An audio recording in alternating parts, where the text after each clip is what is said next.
Hi, everyone. We are so excited to have this conversation today and to have you here with us. My name is Lizzie Choi, and I'm a Senior Vice President at the PARA Institute, where we aim to bring transformational development opportunities for American education leaders.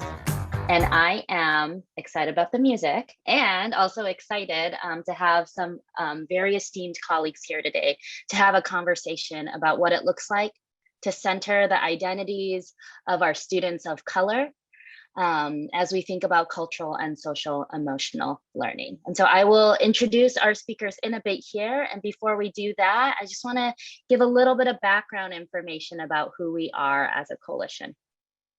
We are the Rise Up Coalition, and we represent over 30 organizations, school districts, and charter networks that are led by leaders of color. And we are eager to make sure that we have conditions to ensure that our students of color thrive. And so a little bit about our why here. We know that there are inequitable institutions and that there are incredible long-lasting impacts on our students and families of color. And we think that the system will undoubtedly default to traditional approaches because there might be lack of awareness of what's out there and what's happening and already meeting the needs of our students of color. And so we feel a lot of urgency and that the time is now to ensure that voices are heard and models are seen and the work is shared so that we can all continue to do the good work that we do in education. A little bit about our goal as a coalition here. Our goal is really to publish an action agenda that's reflective of the priorities and needs of our students of color and to amplify what's working, what's out there, programs or tools perhaps that you've heard of or you haven't, and to bring new voices into conversations to make sure that our students of color thrive. So that's a little bit about us. We have a webinar series, as you know. This is the second of 5. Same time, same place, different faces, different voices. And next week will be about English learner students and how to meet their needs. So that's a little bit of an overview here. As I mentioned, we are having a conversation today about cultural and social emotional learning, and I'd love to invite you wherever you're coming in from one Zoom room to the next, to settle in a bit. And so we are going to start with a short somatic exercise before we dive into the conversation. And so this, I want to give credit to where credit is due here. This exercise we're about to go through is from Resmaa Menakem. He is a healer, a New York Times bestselling author, trauma specialist, and his book, My Grandmother's Hands, is the first self-discovery book to examine white body supremacy in America from the perspective of trauma and body-centered psychology. So I'm about to take us through an exercise from this book. We know there's a lot of research about the importance of mind, body, spirit integration as we think about healing, and we want to bring that into this space. So I'm going to go ahead and turn my video off as well, and just invite you to sink into this space and let yourself settle here for this conversation.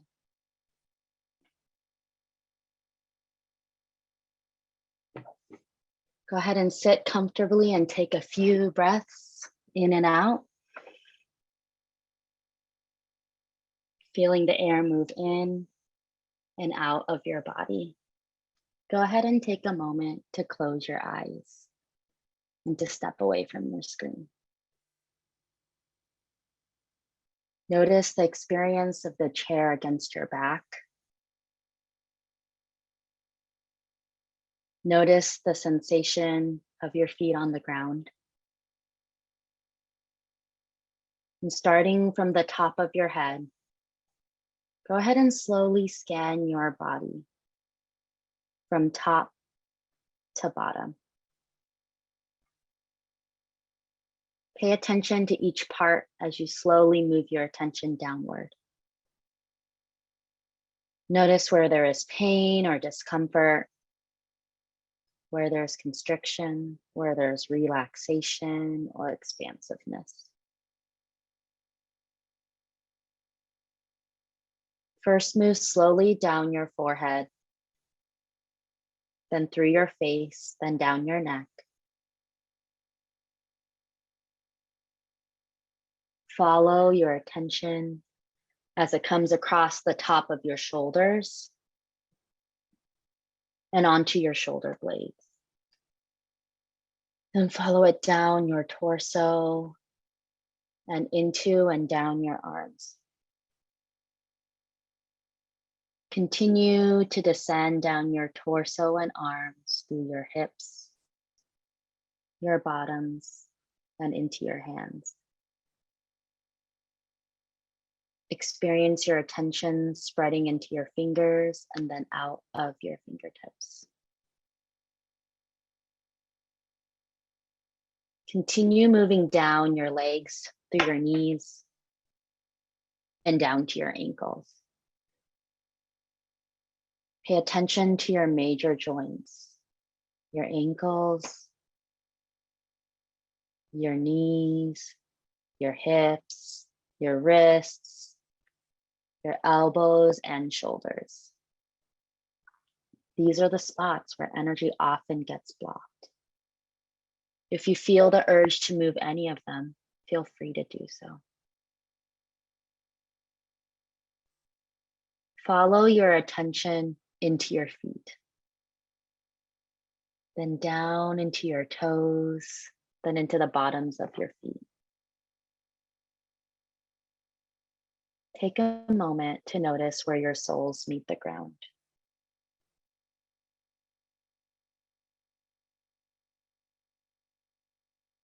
And when you are ready, go ahead and open your eyes and join me in the space.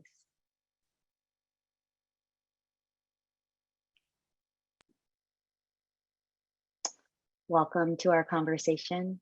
I am so grateful to be here together learning. And I am incredibly excited about our featured panelists here today. They will be sharing their brilliance soon, and so I'll keep my introductions as short and sweet as possible. I'm excited that we will have 4 members joining us here today. Dominique Lee is the founder and chief executive officer of the BRIC Education Network, and it is a nonprofit organization that uses schools as an anchor of a comprehensive strategy to support children with the tools and resources to realize their fullest potential. Yetta Lewis is the co-founder and CEO of Gestalt Community Schools, and she led a team of extraordinary educators, dedicated parents, and supportive community partners, where in just 3 years, they moved the school to be the top performing middle school in Tennessee. Dr. DeAndre Weaver is the superintendent of DeSoto Independent School District in the South Dallas suburb of DeSoto, Texas. DeSoto serves just under 10,000 students and 1,200 staff members. And previously, Dr. Weaver was one of 3 community superintendents in the Spring Branch Independent School District located in Houston. And finally, but last but not least, Vici is the co-founder of Rural Opportunity Institute. And she applies human-centered design and systems thinking in the rural South in pursuit of truth, justice, and equity. And with that, I would love to welcome our panelists to turn on their videos so we can go ahead and start our conversation.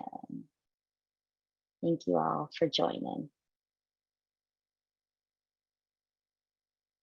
All right. All right, well, although we are hundreds and thousands of miles apart, we are going to go ahead and just try to have as much of a conversation as if we're in the same room as possible. And it looks like we'll be waiting for Dominique to join us here. But I'd love to kick off this conversation here. If you can go ahead and introduce yourself, and if you can share with us how have you why this work, and how has your system, your work, your leadership really thought about centering students' identities as you think about cultural and social emotional learning?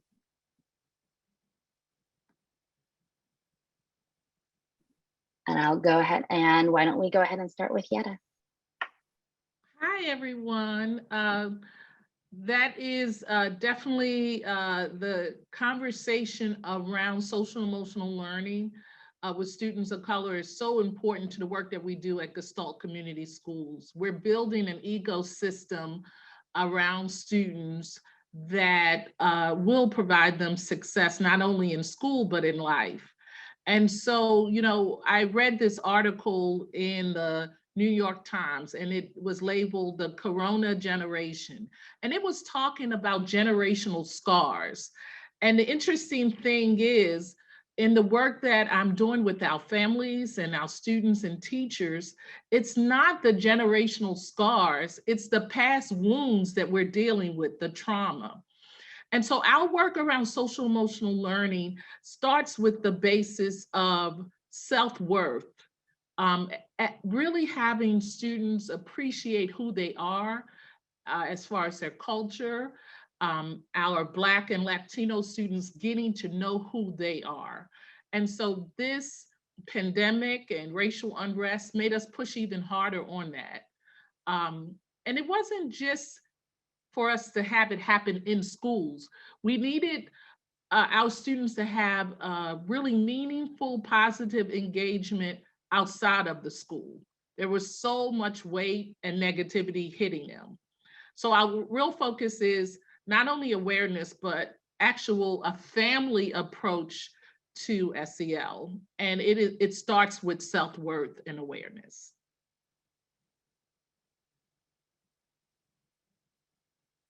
Thank you for kicking us off. I'd love to go ahead and invite Dr. Weaver into the conversation, then over to you, Vici.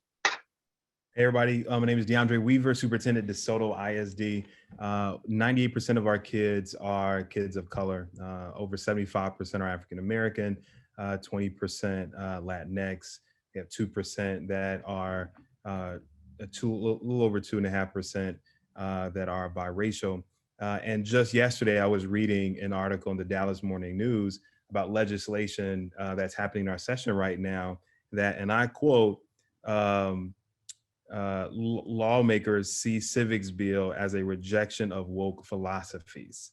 And there is this massive push to limit the ability for educators to talk about race and racism and the histories of this country in school. There is a push to limit educators' abilities to include culturally responsive curriculum in schools. And this is 2021. And I remember reading about, way back when this country, sought to limit the learning of people. And I don't think that really got us, far. And so that has really, compelled us. We see this as a deep mission in our system because we represent so many kids of color, is to thoughtfully embed the teaching of their identities, of joy, intellectualism, and for all you Gholdy Muhammad fans, we are really taking heart to her theories on how do we teach Black and brown children, and we've been in kind of knee deep in this journey to make that the main thing. And not necessarily just the skills that we want kids to be proficient at later, but really building strong content knowledge about themselves and the world around them, and really taking a social justice orientation approach and develop this competency in them over their 14 years with us in a very traditional public school system in the Deep South. So we don't necessarily see this as an add-on. We don't see this as something extracurricular. Like, we actually see this as the heart of what we need to do on a daily basis to better engage our kids and to really prepare our kids for this world in which they'll inherit. Thank you. Over to you, Vici. Awesome, thanks. Hey everyone, I'm Vici Jagannathan, calling in from Edgecombe County, North Carolina, which is a very rural community in the Southeast. And at ROI, we just kind of unequivocally believe in the wisdom, the resilience, the strength of our rural communities, and also have noticed that historically, the community leaders in those areas often are underinvested in, under-supported. And so a lot of what we try to do is like tap into the inherent resilience. So, I mean, our communities of people of color in the Southeast have been fighting for justice for a really, really long time and have persisted through some really hard things and have just like a ton of innate resilience. And yet at the same time, we know that a lot of the community institutions, schools, courts, law enforcement, all those systems have also been around a long time and were constructed during a time of slavery and racism. And a lot of the times those policies persist. And so we continue to see disparities across like health, education, lots of spaces due to some of that history. And so what we're really trying to do is figure out like across the board, how are we having an honest conversation about how our institutions might be perpetuating various punitive practices, and what are ways that we can instead kind of reconstruct how they're operating in ways that shift away from policies that are punitive, policies that perpetuate trauma, towards those that are more healing and that center the long-standing traditions and practices that students and families already have around healing, restoration, resilience, very similar to like Resmaa Menakem stuff. So yeah, just interested in building the knowledge base of what that looks like in a rural place and hopefully supporting other systems across the country to do similar work. Thank you all so much. I'd love to hear a little bit of your reflections as leaders about sort of this conversation around cultural and social emotional learning. I feel like it's been something that has been spoken about for a long time, but has definitely come into the conversation in a new way because of the pandemic. I'm so curious about what are some of the questions that you're hearing about where people are wondering why, if this is important, or sort of what to do here.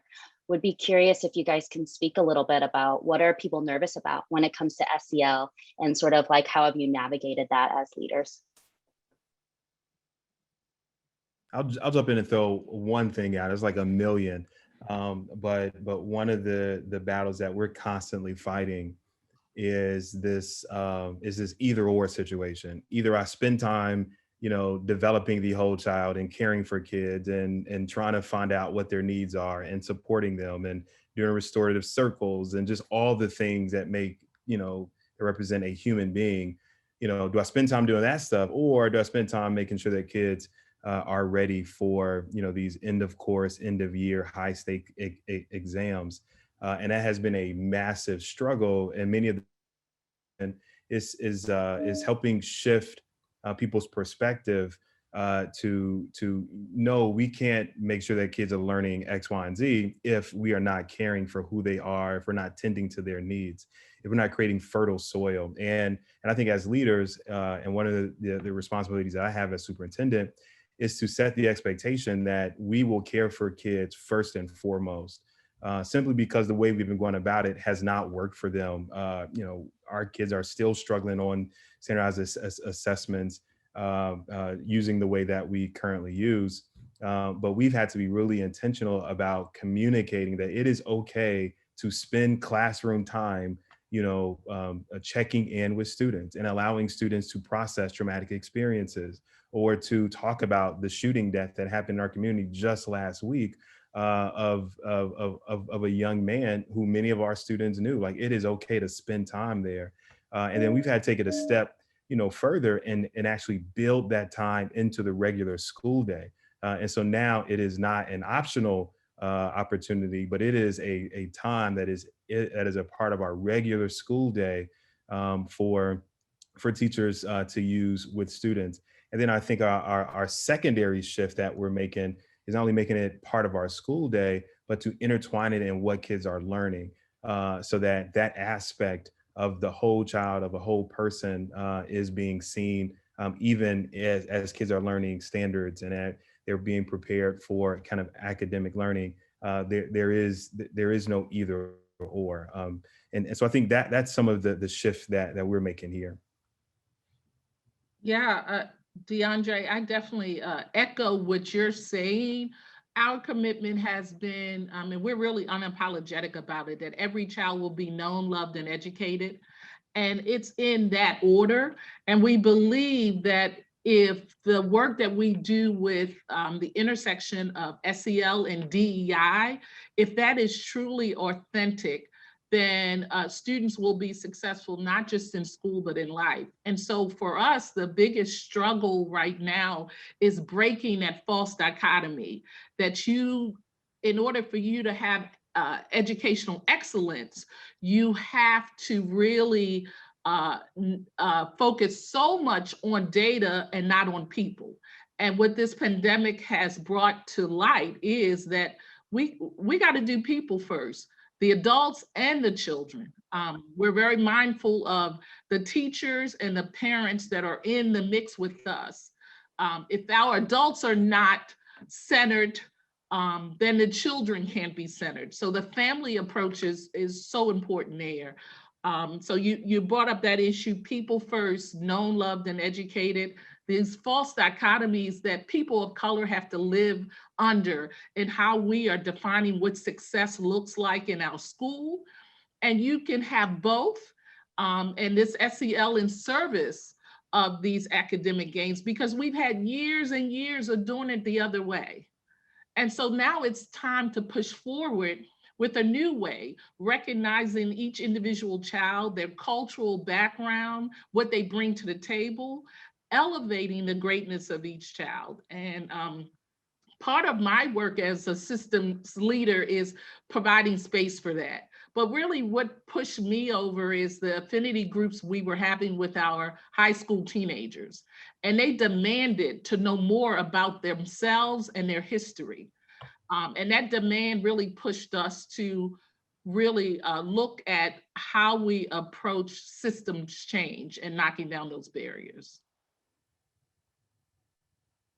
Yeah, I mean, I would echo a lot. I think that people first point is just like spot on. And what I found interesting, I think, is that in the wake of the pandemic, there has been a window or an opportunity for people to really realize that whatever they were doing before wasn't actually working. So at least previously, I think one of the things we struggled with, not just in schools, but in law enforcement and other places too, is people just not believing that the types of shifts we're talking about, more restorative practices and things like that, would actually lead to any good outcomes, and or like not being patient enough to see those outcomes play out. And so saying like, oh, we did restorative circles for a week, and nothing changed with this kid's behavior, so they must not work. But I think being forced out of school for a really long time, being forced to send a bunch of people home from the jail that were detained in there, perhaps not for good reason, and then realizing that that did not cause the entire community to self-destruct, has created a space for people to kind of think like, okay, well, we made that dramatic shift and things didn't get super terrible.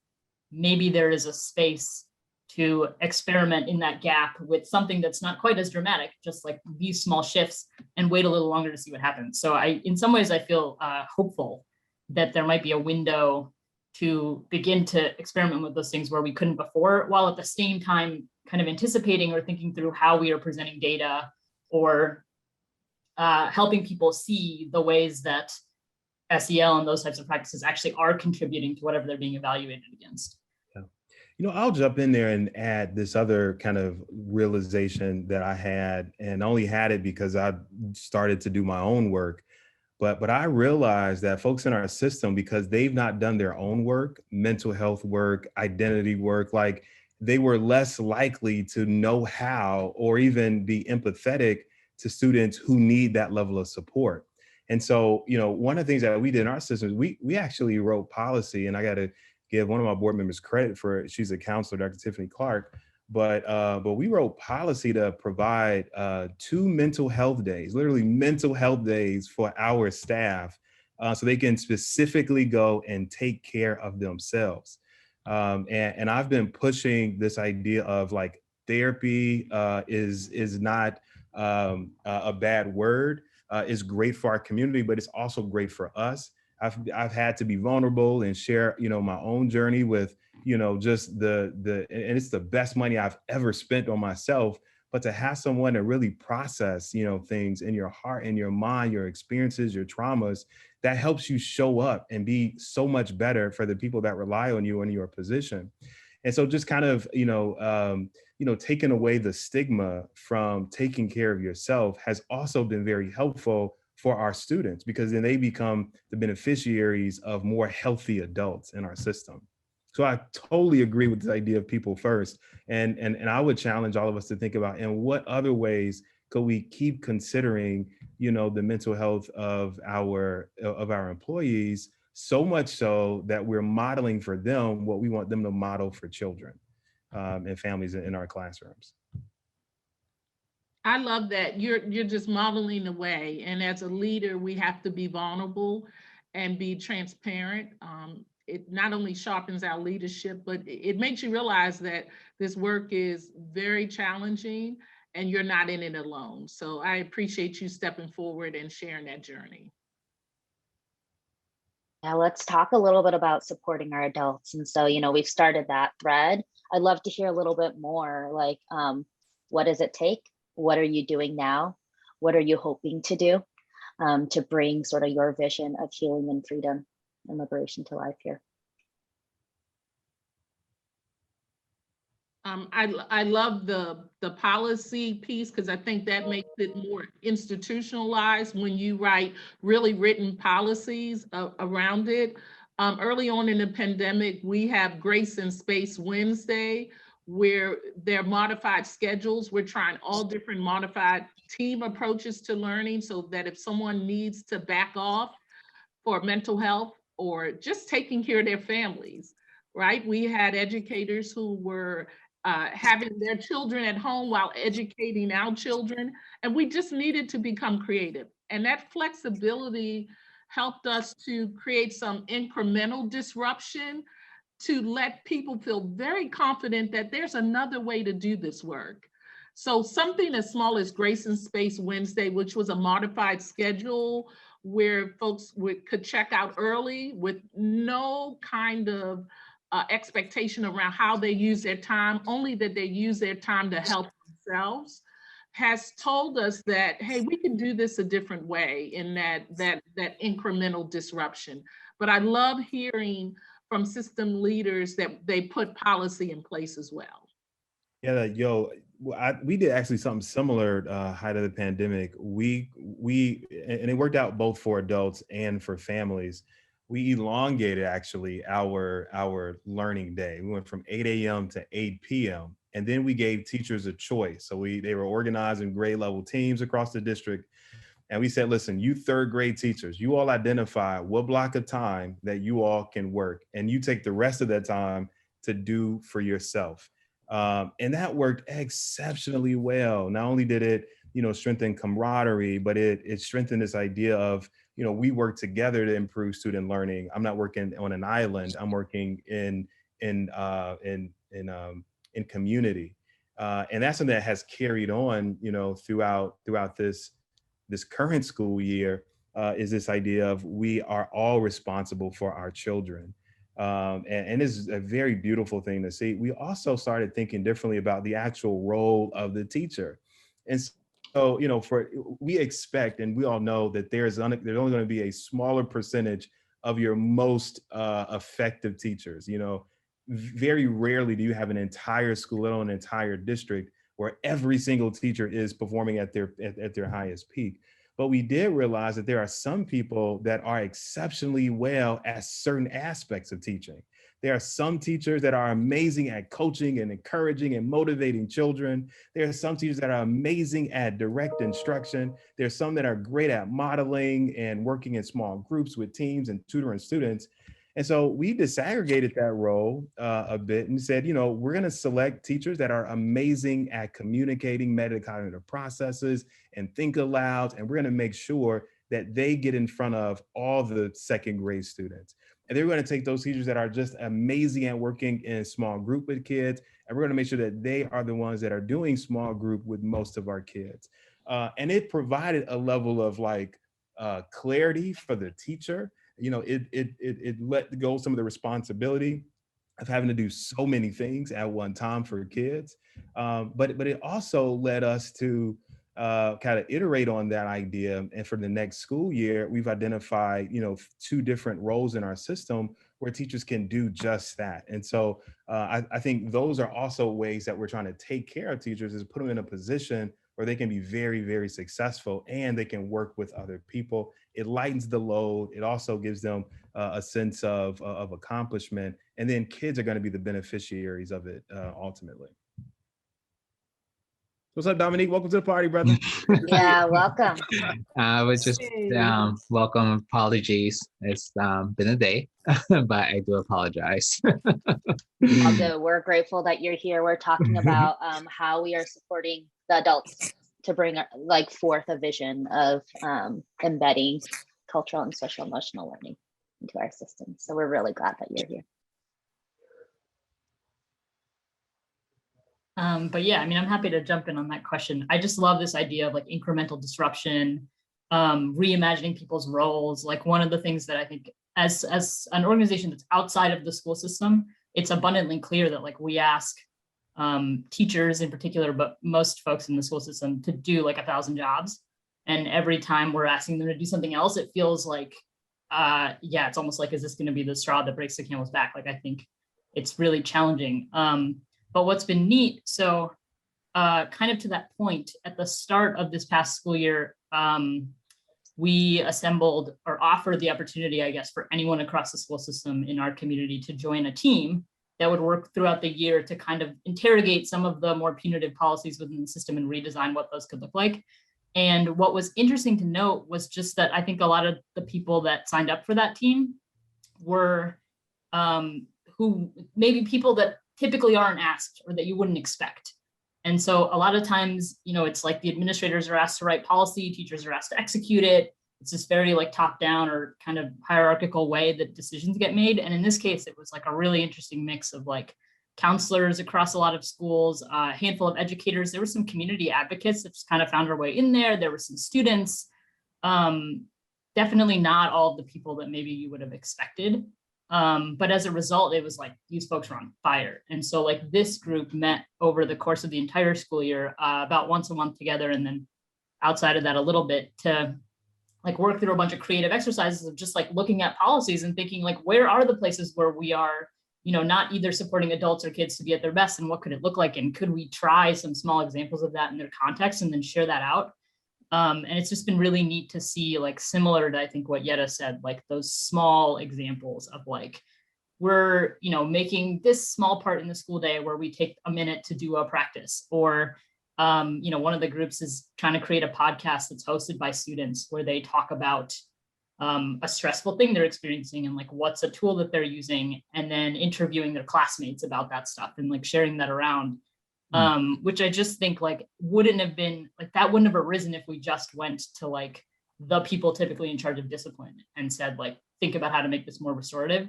It's like looking at this other person we work with likes to call it spreading the positive contagion, like just seeding the idea as many places as possible and like seeing who are the people that have the most energy to take stuff forward and really like pouring into them as co-creators. That has been, I think, way more positive. And then the only other thing I'll say is like, we have a practice of compensating people for the extra time they put in.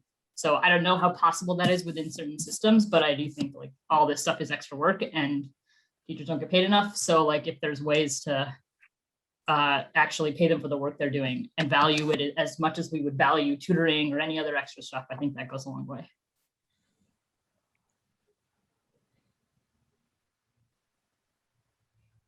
Awesome.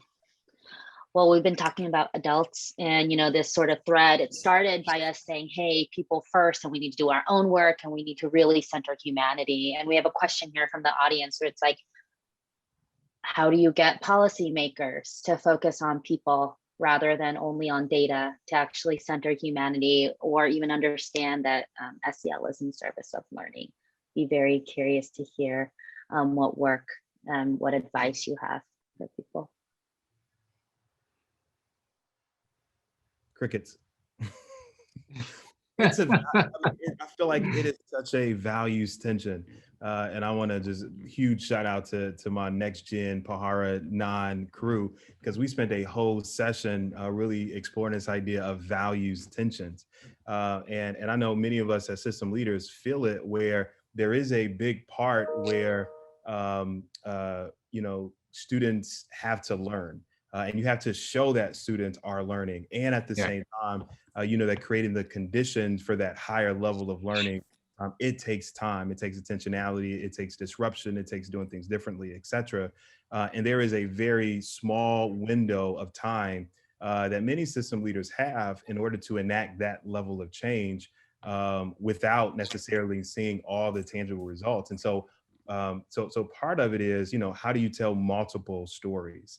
Can you tell stories of, some of these other more humanistic stories that are coming as a result of these incremental changes? So, we enacted a mental health policy, talking to people and sharing their story as to how that has benefited them, especially during a season where so many of our folks were contracting COVID-19, and how having those additional days that we can keep paying employees, even though they were dealing, with things at home, was so beneficial. And then really, showing our students and allowing the student voice to tell the story, of some of the restorative pieces that we put in place, and how that has given them a second chance at doing things, differently. But I think it is a very tense tension with many of us, particularly leaders of color, that are leading this work in districts and in school systems that are predominantly children of color. There is this compelling sense that you have to show that kids are learning versus the time it actually takes to create a system that will enable that. I've not necessarily found the right answer. I don't know if there is a right one, but I know there are some things you can do to help provide some of that cover. I'm actually interested to see what other folks are going to say too, so I'm taking notes. And I would just add, DeAndre, is this notion that I, as a leader, don't look at them like they're both and. I think they are. Both and or they're both and I don't stress myself out trying to convince people that the value of both. And so I just kind of focus as a leader on doing them. And to your point, like at the same time, all the work that we do in SEL or character development, it has to also include academic achievement, because at the end of the day, we don't want students to leave us holistically and can't read, right? So, I usually try not to focus on this because we like to pit them against each other a lot. And I'm not saying, and sometimes I think that's just a false dichotomy. I'm just like, at the end of the day, while there is values tension, to your point, there's tensions because there's not enough time in the day most of the time to do those two things. Because as a leader, how do I continue to focus on trying to do them both and and highlighting the importance of doing the both in our buildings and how that is important to the outcome of our children. But I also don't want to ignore, like, I also understand the fundamental thing that a lot of our authorizers, or you per se, government, only looks in one lens, which is the test score that is at the end of the year in math and ELA. And I'll add this, if it's okay. It actually forced us, and is forcing us at this moment, to really rethink how we use our time and what we use our time on. Right. And so, in Texas, we have this big end of year exam, STAR assessments, end of course exams. STAR is king here in the South, in Texas, right?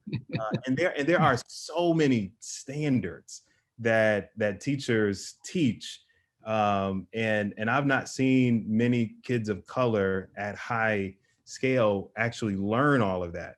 So we're engaged in, like, actually going through all of these TEKS and truncating the heck out of them, identifying from a list of 100, what are the 20 most important standards that we should focus relentlessly on, make time to do that exceptionally well, and then also make time to be intentional about developing the whole child and tending to the whole child. So it's forcing us to really reprioritize what's important, and it's uncomfortable. But I think that is one way that the journey that we're traveling. Mhm. Yeah, I just I don't have an answer for this. I'm actually shaking my head because this is the challenge I think we all face in education, and those that support the work with services and resources. But I feel like we have not this answer, but the opportunity. We have a short window to reframe this narrative. And for the first time, we have folks leaning in, wanting to hear another way to do this work. Right. So for me, it is taking this opportunity to, for those folks that are leaning in, to give them another narrative that SEL and our academic success is on the same parallel balance. And if you want it to be parallel, you have to resource it the same way. Right.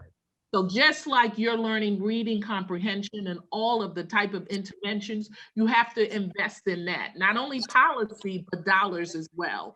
So my focus has been, from this pandemic is the birth of opportunity. And I'm going to really like strike this new narrative, have from this incremental disruption and pilots, some hard data to codify the work that we do. And so for me as a leader, I'm pushing around codification, building a narrative, telling everyone, shouting from the rooftops, those who want to listen to this new way of doing things.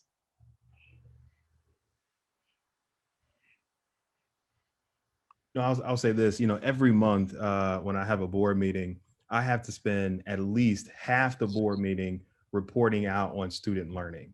Our board has 4 goals and we have several kind of goal progress measures. And at least half that meeting is me communicating to our public where we are on student learning. Those are 4 academic goals.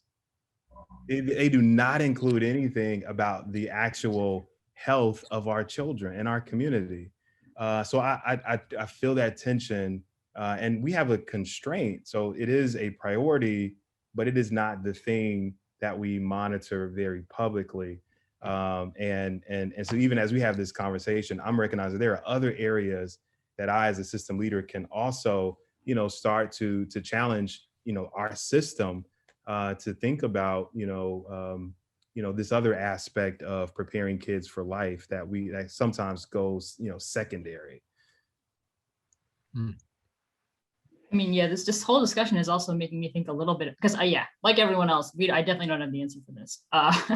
But it's just making me think a little bit too about, policy change is like movement building, right? It's not like any one person or system kind of looks at that stuff and writes it. But I do believe that in some ways, like we can build the groundswell of support in some unlikely places. Like if we spend time really engaging parents around and like building parent power and knowledge and agency around the values of SEL or teachers, like there's a lot of people that can, I think, ultimately force the hand of policymakers. And perhaps like some of our efforts might be better focused on doing that. Like rather than trying to convince the elected official directly, like, hey, this is the thing you need to do. I do wonder about like spending a lot, just kind of like doing the movement building work of engaging more and more stakeholders who are directly experiencing these problems to then like try these practices, experience it themselves, start to see the value, and then potentially just like largely shift this narrative in a way that we might see policy changes later, but aren't exactly obvious right in this moment. Thank you all so much for that. And I just recognize that's like, this is a big reason why we have the Rise Up Coalition, is like, we need to amass collective power and get our voices out there, I think, and move this conversation forward and turn it hopefully into policy and institutionalize all of these things. I'd love to talk a little bit about those challenges. I think policy is a challenge, and there's other challenges I'm sure that you've encountered here. And a few questions have come in from people just asking like, great, like what have you met? Where have you met resistance? What challenges have you had? Have you noticed certain, groups of students or community members that are more receptive or not? Have you noticed gender disparities? That's one question that came through. And then I think I would just ask another question on top of the challenges, like how have you evolved in your own leadership and in your own journey as you've like from when you started doing this work to where you are today? That's a lot. I'll take the latter part of that question. So we actually started doing traditional public school turnaround, and we went into that thinking that if we just had high performing leaders and teachers in the building, that was going to miraculously solve everything underneath the sun. In these traditional public schools that were the lowest performing schools in the state of New Jersey. After 2 years, we quickly realized like that is not the answer. You know, we had an amazing school leader, had some great teachers, and while we were moving student achievement, it was not moving fast enough. And the wave of other issues that were seeping into our schoolhouse was driving us crazy. And that's when we started to really evolve ourselves into fully understanding what does trauma look like in schools? What does it look like in terms of training teachers? How does it manifest itself in the classroom? What are the external barriers, the social determinants of health that our children are going through? And that is where our model evolved to where it is now. So I have to be fully transparent. Like I was one of those people that's just like, if I teach good, I have a good leader, everything's going to be solved. And that's not the case. And now that we are in the charter space, we have taken those learnings from when you have, we had a building of 800 kids, and we were also the district placement site for behavioral disorder. So I had a building of 800 kids plus 160 behavioral disorder kids in one building. So all that knowledge that we were able to gain by having a feeder pattern of kids assigned to us, we've been able to translate that into the charter space, and we have taken that and now have a model that is not only about the education, but also about addressing the social determinants of health, and also about building character and identity development, and holistically supporting children around the traumatic experiences that they might have experienced in their past. So we have evolved, and it's taken us about 12 years to get to the point where we are. And I still don't think we are at the place where I want us to be around this issue. Yeah, Dominic, I appreciate the word evolution, because truly when you are dealing with something so personal, that there's a whole spectrum that folks will go through, and it is an evolution, and you have to be able to give space for that, not only evolution as an organization, but individuals. I think some of the challenges we are seeing is putting a mirror up to our faces, right? And understanding that we have some systems that are building some inequities that we have to dismantle.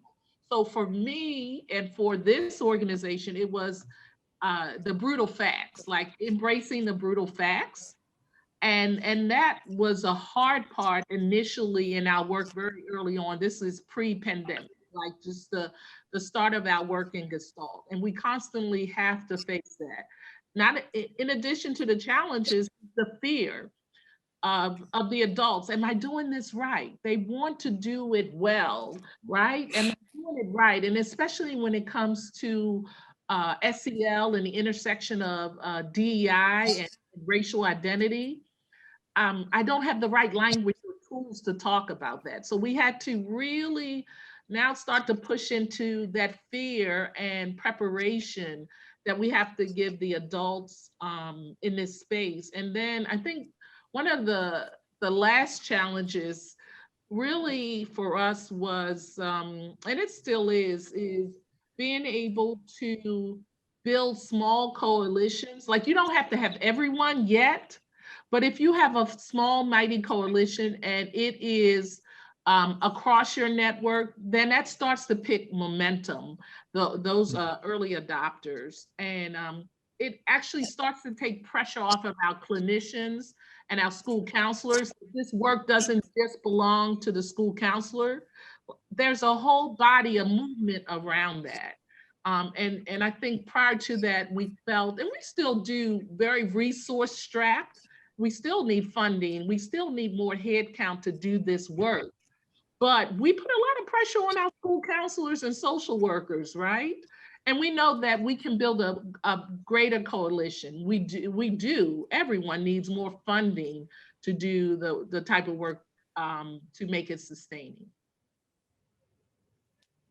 Yeah, I mean, I'll just build on this, like holding up the mirror thing. I think what's been tough both for us and partners is distinguishing between like a truly restorative healing practice or a practice that is still just as punitive and isolating and upholding white supremacy disguised as something that's healing and restorative. And like, it's been tough. I think what people want or have wanted, even us, is to jump to like the quick, shiny silver bullet thing. Like, oh, we don't send kids out anymore. We just send kids out to the room where they do meditation. But like at the end of the day, you still have the room over there with a bunch of young Black men doing meditation and everybody else, white kids are in class learning. And you've just reconstructed the entire system again. And I mean, for better or for worse, I think the like first several years of our work has been sort of that. It's like reconstructing the same thing, dressed up in a way that we can now like tell our funder it's restorative. To really like get to the point where you're interrogating like at every minute, like, is this practice actually dismantling the habits of white supremacy that we're talking about is a whole different thing. Like it's a whole layer deeper of, I think, like slower, more consistent work and practice and messing up and like reflecting, which unfortunately like doesn't often look as shiny and doesn't attract the same level of funding and doesn't produce the same type of data in the short term. And so it's been honestly like quite difficult, I think, for us to build broader stakeholder buy-in to that. Like a lot of our funders aren't super into like, or maybe not super into, but struggle to see like, what is the data or the result that I will get from what you're talking about, when it's much easier to be like, oh, now everyone does meditation. Now kids don't get sent out, they do this other thing. Like, okay, great, we're done. But really we aren't. I think that's like been the constant learning and struggle and challenge we've been facing. I had to I like where you're. Oh, sorry, Dominique, go ahead. Dominique. No, you go. Okay, No. You're trying to jump in like we're playing double dutch here. I'm just all right. And I've not played double dutch in a long time, so my knees are bad. But I have to fourth that because I think my biggest challenge, and I think my biggest opportunity, lies with our people. And it's this idea of having to unlearn, and I hate saying it because it's like cliche, but it is the truth. Unlearn all the things that people have learned and have normalized as teaching and learning for kids. To relearn kind of what it genuinely means to educate and ensure that kids learn, and these and students, that a system that was intentionally designed for them not to be successful. Like, how do you design differently for that? And it absolutely starts with people. It's their mental models, it's their mindset, it's their experiences, it's their behaviors. It's all the work that you can quantify if you're thoughtful about it, but that's not kind of what is the norm. And it's about changing behaviors, hearts and minds. And that is the opportunity, but it's also the challenge, and it takes the time, and it takes all this people work. But in order for things to really be the way they need to be for our kids to achieve at the highest levels, like, we have to do that. And then we have to have policy, and we have to have covering in our systems to do that. I was on one of these calls, we were talking about school redesign and how you see a lot of school redesign efforts happening in communities that, you don't see as many strong school redesign efforts in communities of color, or communities where there's high poverty, because there is this, hey, we got to do it this one way, this skill and drill way, or whatever, because we got these set scores up, and there is not this thoughtful process to build empathy with kids and teachers and families in the community, to design the schools, the schedule, the time, in the way that's going to be best used for those kids. And it just breaks my heart that we know what the work is, but just not having the time, the space, the covering to actually do that work. We're just kind of, perpetuating this same cycle of ineffectiveness. And, I'm tired of it. So I'm trying all that I can to do both, while at the same time, every month, I'm talking half a meeting about academic goals, where I really want to be talking about what we're doing to love on our children, and how teachers are going the extra mile to meet kids' mental health needs or family needs. We wrote a whole grant to bring together both cities that we serve, a university, major university, and a hospital, so we can do collective impact work in our community. Because what I realized looking at our academic data is that there is no way we're going to get kids on grade level in third grade literacy if we are not affecting that kid at the moment of conception, with that parent, with that family.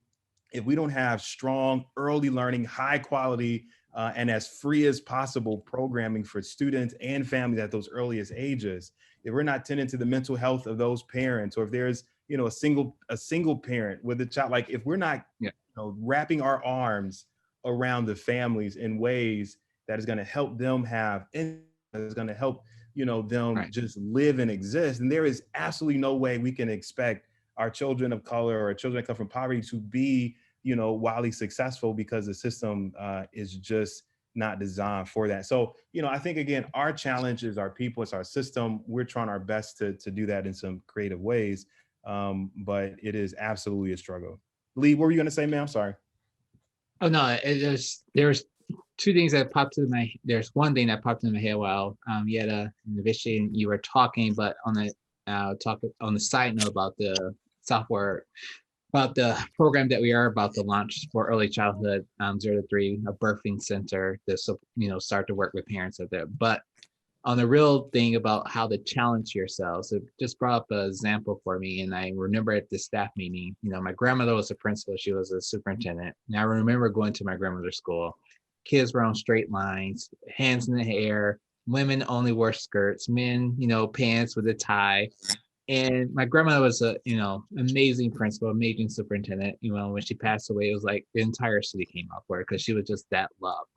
But I had to tell the staff that even though she was an amazing woman, and she was a traditional Baptist church woman with the hat, strict, there was practices in their school that did not meet all kids, and that was, and I had to hold that up and say that was a reflection. I was trying to replicate a lot of the practices of my grandmother, but unfortunately, with the knowledge, and I never want to discredit the work that our ancestors have done in the past, because they did amazing work.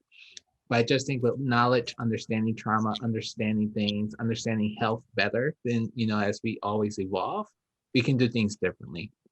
Because most of my staff, about 76% are African-American. They come from environments that I come from. And so we had to actually start to break down, like, it is probably not the best to do that, what we are used to or what we were brought up with aspects. So how can we remove those shackles from ourselves? To just go to the next level, the liberation. I mean, that's what our ancestors fought for us to be at this position, to be liberated. So that just was a real life example, holding up the mirror. I remember that meeting, Yetta. Coming here in the South, and I'll just add this really quickly, there's still a culture of, paddling, corporal punishment, and this aggressive, like, we need to discipline. That's what those kids need. And I'm like, no, they just need lady love. They need their needs met. They need to be seen and heard. They need somebody to sit down and ask them what they want, and then to actually follow through, right? They need a hug. There are some kids that they don't get hugs on a regular basis. And we gotta be careful, right? But I'm just saying, like, that's the level of need that our children have. They don't need to be disciplined more or to have more punitive consequences.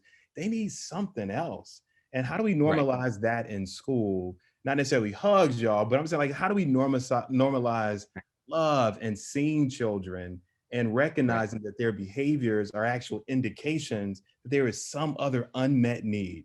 And if anybody out there is in a relationship with a person, that sometimes there's some unmet needs, and sometimes you gotta ask a bunch of questions. You gotta go through these things to really figure it out. But once you figure it out and you keep doing that thing, then that love thing starts to go up, and they are performing at their highest peak. Why can't we do that in schools? And so, at any rate, and why can't we do that with Black and brown and kids of color? Because when those same behaviors show up in another format, it is about agency and independence and rambunctious.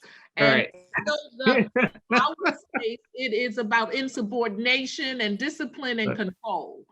And so we have the power as leaders of color to paint a different narrative and to move forward. And it is hard to unlearn those patterns, right? Because that's the instant fix. In order for you to really get to know a child, you got to have time and truly want to do that. I remember I was on one site visit with a funder in one of our buildings, and I think he was probably 4th or 3rd grade. I forgot which grade he was in. We were walking one way and he was skipping the other way up the hall.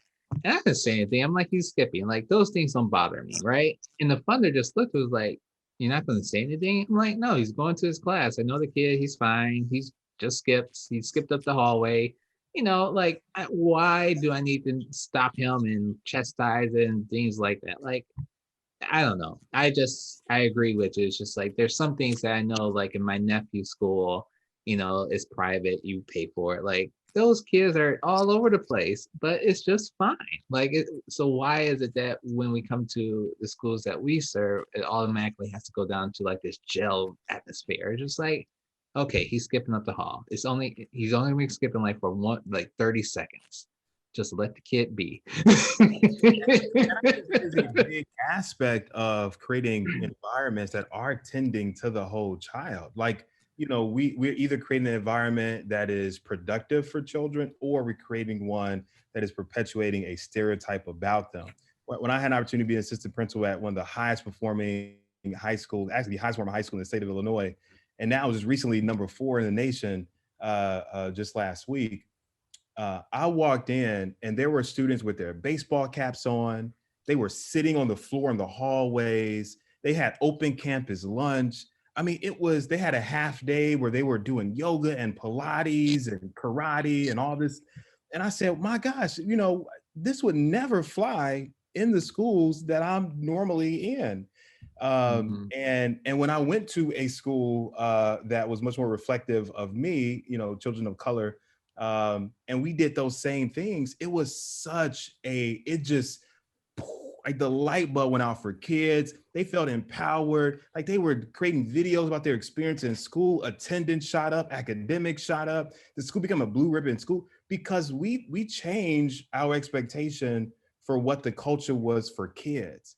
And we said, just because you look this way doesn't mean that you have to take off your baseball cap when you go into class. You know, if that's going to be a thing that makes you comfortable and seen, if that's expressing your individuality, so be it. And we want to make sure that you're learning too, and that you're contributing. And I think I was challenged, you know, in that same respect. Devices as well too, cell phones. Kids should have their cell phones. Why? Like, everybody got size. I got 2 cell phones, and I use it to do business and learn.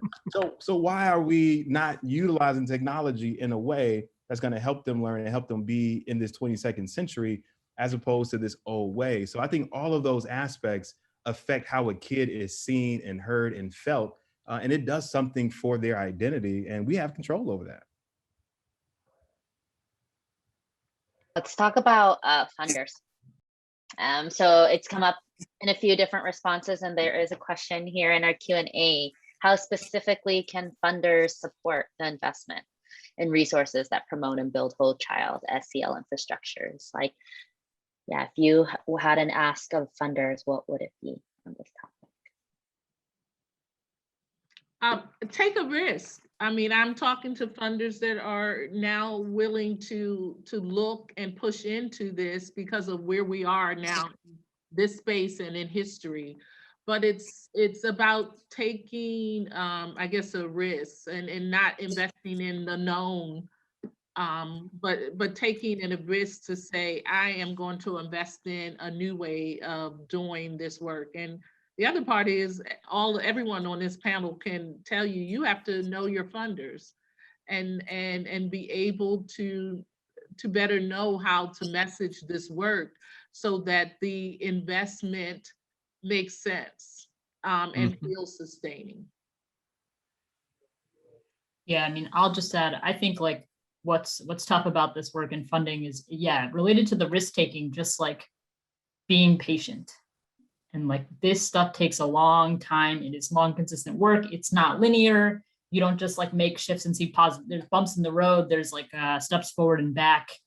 I think a lot of the ways that funders are looking for data to be reported make it difficult to like do this stuff the right way. So in addition to like being willing to invest in this stuff, potentially being willing to invest in it over a longer period of time in a way that like isn't devoid of data, but it is like sort of asking for the right kinds of data and forgiving and just consistent, like not punitive, not replicating, not like the opposite of trauma-informed giving. Like, trauma-informed giving is like allowing for mistakes and learning and growth as well. And I think sort of like embodying that in the way that we construct these types of grants and investments would also be helpful.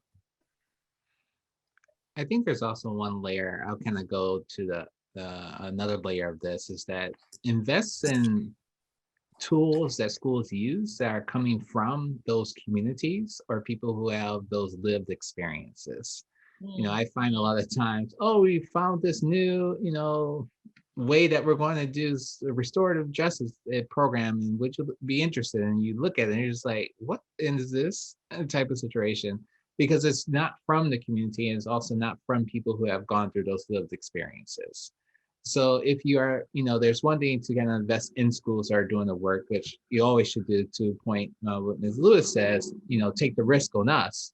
But if you're also one of those funders that's like, I want to invest in the tool that can actually be used across multiple schools, then definitely look for in the entrepreneurs that are developing those tools that have lived experiences in what they're trying to do. I just find so many times individuals that have no lived experience or not from the community are getting money to develop tools that are just not going to be useful. Right.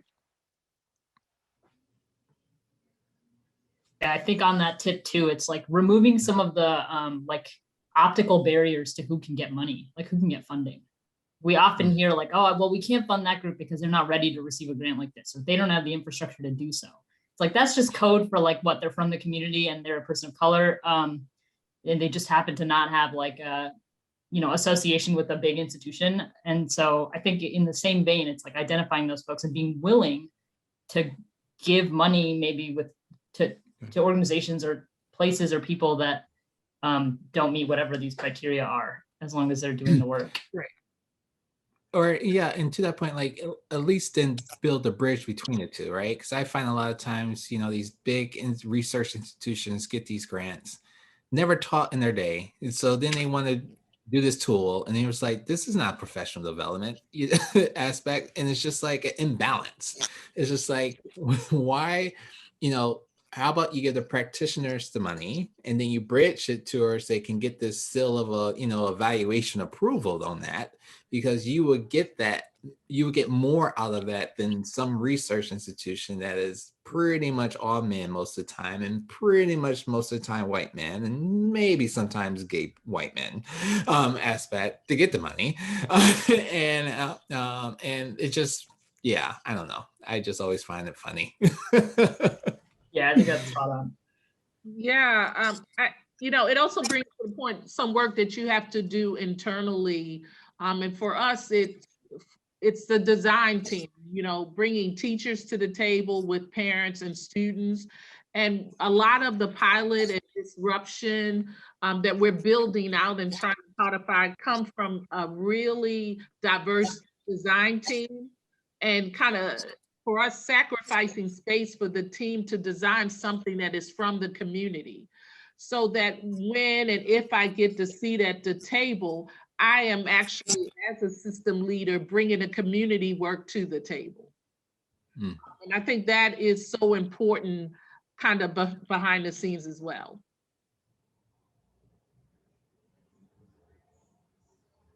We are about to close out here, so I just want to open this space up if there's any final last words before I take us into announcements. We didn't talk a lot about this in this conversation, but I think it is very important. And I think more people should be interrogating the curriculum that our children are receiving every single day. Honestly, like that's where the rubber hits the road, right? Is the thing that kids are eating on a daily basis needs to be changed. It needs to be both rigorous, but needs to be, intellectual. It needs to bring about joy. It really needs to be representative of their stories, their histories, who they are, and it should, be about creating self-worth and also criticality, knowing that there are multiple perspectives. And I am a firm believer that if we're really going to get kids engaged and prepare them for this crazy world where people can storm our Capitol, then they have to have a very different level of preparedness, because I think it is a genuine matter of life or death. And so some of the ways that we're doing that is that we're creating a conceptual framework to be able to tell the stories of people over the 14 years we have kids here as the basis for our learning. And then thoughtfully integrating the social justice standards that were created by the formerly known Teaching for Tolerance, I think is Learning for Justice now, organization has been really thoughtful about thinking about, like, how are we preparing students to be social justice oriented, over the course of their time in school.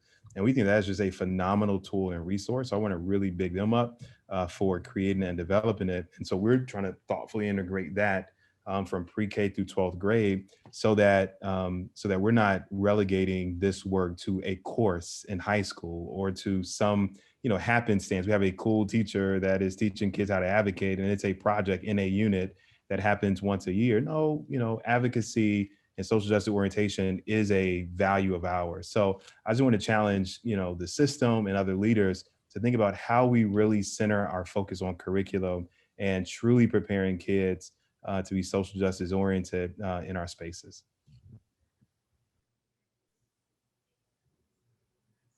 All right, well, thank you so much, panel. So grateful for the conversation and the ideas and the modeling and leadership that you do every day for your community. And so thank you, thank you, thank you.